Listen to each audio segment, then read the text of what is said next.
Se s náma nebavíš? Ne? Není důvod. Aha. Se se mnou asi vůbec nebudeš bavit, jo? Ne, vůbec. Vůbec. No, tak na mě nekoukej, já to taky nebudu koukat a nevšímej si mě vůbec. To nejde si tě nevšimnout, No, tě tak slyším. si mě nevšímej, ani mě neposlouchej. Nepřijď si třeba chytřejší? Ne, nepřijdu si chytřejší. Ne? Přijdu si úplně stejná, jaká jsem byla, když jsem se Takže furt hloupá. To si myslíš ty, Pepo. Já si to myslím, jako já No, tak si myslíš, mám na tebe hodně co si velký chceš názor a myslet. myslím si, že ty jsi tak tupý stvoření, že já jsem tupější stvoření v životě neviděl. Jsi opravdu gentleman se vším všude. Ano. Tak to máme z krku, povídej.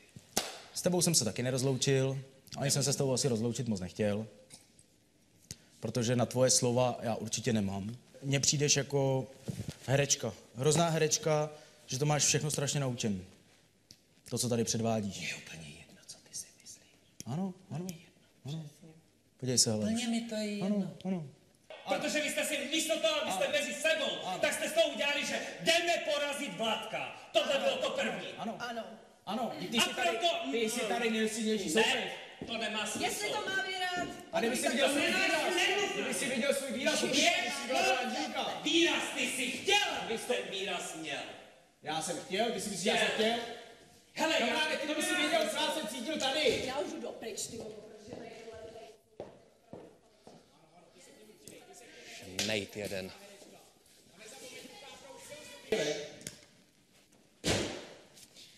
Tady totiž člověk vidí to, co vidět chce, a to, co vidět nechce, to nevidí.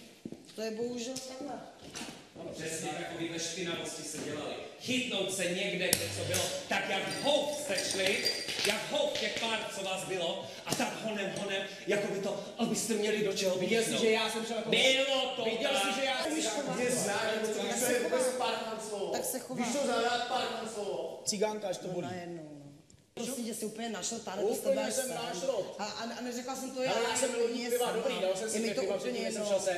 Jo, to je úplně lače z kantýna, dám si 2 piva a pak půjdu do vyvolený a budu tady jet do každého. Zkus to někdy říct střízlivý. Zkus to někdy říct, budeš se stydět, prosím tě. Střízlivý, Jak já se vylezeš budu zase stydět. ven, zase budeš stydět. Dobrý. Tady někomu budeš říkat, Ale že je říct tomu, že já špina. se za sebe nestydím. Proč by měla být špina? se Jako, za sebe vysvětli mi, nestydím. proč by měla být špina?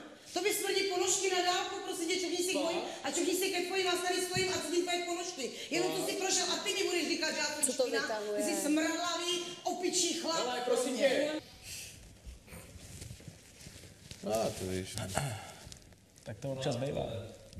I tohle vymyslel taky Tomáš a vy jste se toho chytli. Jo, tak hele, ale tak to Ty je. vogo. Tak to je. Ne, nebylo to tak. Vy Ale- jste to vytvořili. Kdyby jsem si vůbec hele, v tom kdyby si tvým viděl, Vládku len kdyby si, byla, když tady se kdyby si nevyšel viděl lidi když kolem tam tebe, tak to byl Vlad kolem, až to bolelo. Až to bolelo. Co jsem ti udělala, že jsi zase takhle hnusnej? To by vždycky rupne. Už jenom na Evě to bylo vidět, tady byla v té blízkosti, byla strašně silná. Hlavně, že říkáš, jaký on je gentleman. To není pravda. V tu chvíli vždycky ty Vůbec to začneš není řvát pravda. po mně, gentlemane. Já jsem ti řekl, prosím tě, Niko. Vlado. Ne, předtím jsi mi řekl, že jsem falešná, nevím co, a řval si tady Tak na to mě. seš, no. Vlado. Přesně tak. Vlado. Teď si mě opravdu hodně zklamal, co No tady jistě, prosím tě, nech to. Vlado, tam máš brčet. Dávno bys mě na tabulu už dala, prosím. Vlado, Já si můžu na tabuli dát koho chci a kdy chci, tak si to